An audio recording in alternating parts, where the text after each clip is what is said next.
ఒక క్షణంలో తీసుకున్న నిర్ణయం మన జీవితాన్నే మార్చేస్తుంది. నిజానికి ఏమైందంటే ఈరోజు ఉదయం కర్రలకు వెళ్దామని చెప్పి నేను మా తమ్ముడు అయితే ఇద్దరం కలిసి కొండకైతే బయలుదేరాం. మేము చూసేది దడికంపల కోసం అయితే అవి మాకు కనిపించకపోగా అక్కడెక్కడో ఎప్పుడో ఎవరో కొట్టుపడేసి ఉన్న కర్రలైతే మాకు కనిపించాయి.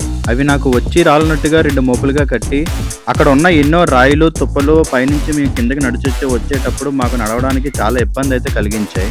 మొత్తానికి ఎలాగోలా కిందకైతే దిగి వచ్చేసాం.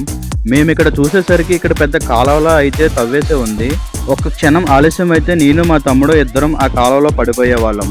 నేను వెంటనే ఆ కాలువను చూసి మా డైరెక్షన్ మార్చుకొని ఆ కాలువ పక్కన ఒడ్డు నుంచి అలా నడుచుకుంటూ కాలువను అయితే దాటి వెళ్ళాము. అసలు ఎలాంటి కాలువలను ఎందుకు తవ్వుతారో మీకు తెలిస్తే కామెంట్ చేయండి మామ. మాకు పైనున్న బరువుకి బయట ఉన్న వేడికి అయితే మాత్రం కేరేంప్ అయితే అయిపోయింది మామ. మొత్తానికి ఎలాగోలా బయటపడ్డాం. మా తమ్ముడైతే ఒంటికన్ను రాక్షసుడితో పోరాటం చేసి ఆఖరి ఘట్టాన్ని జయించి బయటకు వచ్చినట్టుగా ఫీల్ అవుతున్నాడు.